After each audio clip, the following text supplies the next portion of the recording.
आज पहली बार देखिए डीजल पेट्रोल के दामों का अंतर हर समय 10 से 12-15 रुपए के इससे कम नहीं रहा, लेकिन आज डीजल से ऊपर 4-5 पैसे हो गया। मतलब पेट्रोल का दाम कम हो गया, डीजल का दाम ज़्यादा हो गया।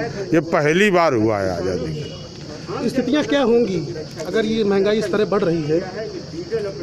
स्थितियाँ बहुत विकराल हैं। जब हम लोग 9 से 14 में एमपी थे, तो जो आज सत्ता में बैठे हैं लोग, तेल एक दिन बढ़ता था तो सड़कों पर रहते थे, और लगातार कच्चे तेल के दाम ज़्यादा होने के बाद भी मनमोहन सिंह सरकार ने पेट्रोल के दामों को काबू में रखा। आज कच्चे तेल का दाम सबसे कम है। अगर डीजल में सारे टैक्स हटा दिए जाएं तो डीजल मुश्किल से 20 से 25 रुपए लीटर बिकना चाहिए, और इसके बाद अब 80 रुपए के पार हो गया है।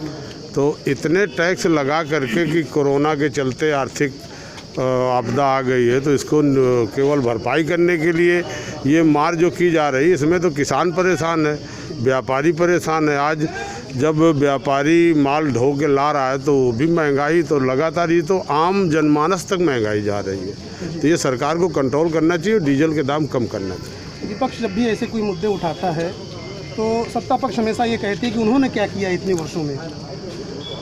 देखिए, मनमोहन सिंह जी ने यूपीए सरकार जो 2 चलाई, हम एमपी थे यहाँ फतेहपुर से, लेकिन उस समय अगर आप कच्चे तेल की तुलना करें और आज की तुलना करें तो मनमोहन सिंह ने कभी जनता के ऊपर ऐसा भार नहीं डाला। इतना कच्चे तेल के दाम ज़्यादा होने के बाद भी डीजल पेट्रोल के दाम पर कंट्रोल रखा, और आज तो इतना पूरी दुनिया में मंदी चल रही है, केवल इसी में पेट्रोल डीजल पे टैक्स, कहीं यूपी टैक्स अपना बढ़ा दे रही है, प्रदेश सरकार अलग बढ़ा दे रही है और केंद्र सरकार अलग ले रही है, कंपनियां अलग फ़ायदा ले रही। तो इस पर कोई ना कोई ऐसी नीति बननी चाहिए जिसमें कम से कम डीजल किसान भी सिंचाई के काम पे आता है, ट्रैक्टर की जुताई के काम पर आता है, क्योंकि किसान जब जिस चीज़ को उपयोग कर रहा है उसको लाभकारी मूल्य मिल नहीं रहा, ना गेहूँ का लाभकारी मूल्य, ना वो आपको दलहन तिलहन इसका कोई मूल्य। आए दिन कहीं सूखा पड़ रहा है, कहीं बाढ़ आ रही, तो वो तो परेशान है, और डीजल इतना महंगा होता जा रहा है। तो इस पर कंट्रोल करना चाहिए डीजल। विपक्ष का स्टैंड लेगा इसमें? विपक्ष आज सड़कों पर है, मांग कर रहा है। राहुल जी ने लगातार कहा, और आज पूरे देश में कांग्रेस पार्टी प्रदर्शन कर रही है। अब सरकार को जगाने का काम कर रही, मांग कर रही है, अभी सरकार पर है, निर्भर करता है। आपको क्या लगता है सरकार मानेगी? लल्लू जी को इतने दिन जेल में रखा गया, जबकि वो सरकार की मदद करना चाह रहे हैं। देखिए, सरकार नहीं मानेगी तो सरकार की आज स्थिति क्या है? जो भी फैसले सरकार ले रही है और बाद में जो कांग्रेस कहती है उसी लाइन पर आती है, लेकिन बाद में आती है। तमाम ऐसे मुद्दे हैं।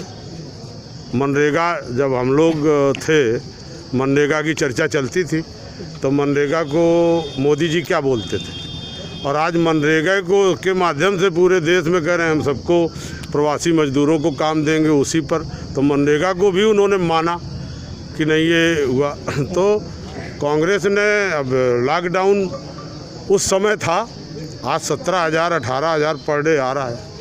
अगर उस समय मजदूरों के लिए एकदम तुगलकी फरमान कर दिया गया कि फला तारीख से लॉकडाउन है, अगर यही देश को विश्वास में लिया जाता, मुख्यमंत्रियों से चर्चा की जाती, तो जो मजदूर प्रवासी लगातार महीनों जाते रहे, आप लोग रोज़ सड़क में देखते रहे, सैकड़ों मजदूर मारा गया, और आज वो कहीं न कहीं से आके गांव में आया तो कोरोना की महामारी फैल रही है। तो अगर उसी समय अन्य देशों की भांति इस देश में भी लोगों को विश्वास में ले करके अगर लॉकडाउन किया जाता, तो अब मजदूर दूसरे के घर में आपने मौका नहीं दिया, लोग दूसरे के घर में और ताला बंद कर दिया आपने। अगर अपने अपने घर में लोग पहुंचते, ताला बंद करते, तब तो ये होता कि नहीं आज कंट्रोल की स्थिति। इसकी वजह क्या है? जो सर्वदलीय बैठक नहीं बुलाई गई, ये भी एक वजह हो सकती है। अरे बिल्कुल है, ये वजह तो है ही भाई। इन्होंने तो एकदम तुगलकी फरमान की, खूब थाली बजवाई और खूब घंटी चलवाई, खूब दिए बत्ती जलाए। हुआ क्या? उसका नतीजा क्या निकला? आज अब देख लीजिए क्या स्थिति है, 17,000 18,000 रोज़, और अभी तो जाँच की स्थिति कमज़ोर है। जांच में अगर जिस दिन ज़्यादा जांचें होने लगेंगी तब क्या हालत बनेगी।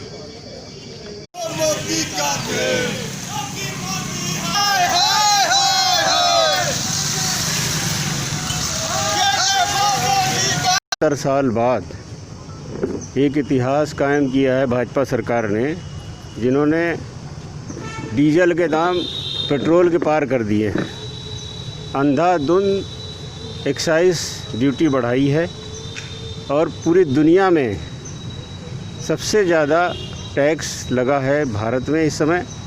ये रिकॉर्ड इन्होंने कायम किया और उस समय में कायम किया है जब इस समय किसान को डीजल की आवश्यकता है, उसकी सिंचाई के लिए, उसके ट्रैक्टर के लिए, उसके कृषि कार्य के लिए। जनता के साथ ये सरकार लगातार डीजल और पेट्रोल के दाम जिस तरह से बढ़ा रही है कि एक बारगी में धीरे धीरे करके आज 17वें दिन जो इतना महंगा हो गया कि डीजल पेट्रोल से पार हो गया है। आप जनता को लूट रहे हैं, किसान की समस्या नहीं समझ रहे हैं। ये सरकार पूरी तरह से विफल है। डीजल हुआ पेट्रोल के पार, मोदी सरकार का चमत्कार। डीजल हुआ पेट्रोल के पार। बहुत महंगा कच्चा तेल मिलता था, उस समय मनमोहन सिंह जी की सरकार थी, तो हमें फ़ोटो याद आ जाता है स्मृति ईरानी का, राजनाथ सिंह का, अनिल विज जो हरियाणा के इस समय गृह मंत्री हैं, उस समय विरोध करते थे। अब इस समय 70 साल के बाद पहली बार ऐसा हुआ है। मोदी जी ने जो 6 साल का उनका कार्यकाल रहा है, उन्होंने सभी रिकॉर्ड 70 साल के पार वाले कर दिया है। उनके तेल की कंपनियों के ऊपर उनके कोई भी लगाम नहीं है। पूरी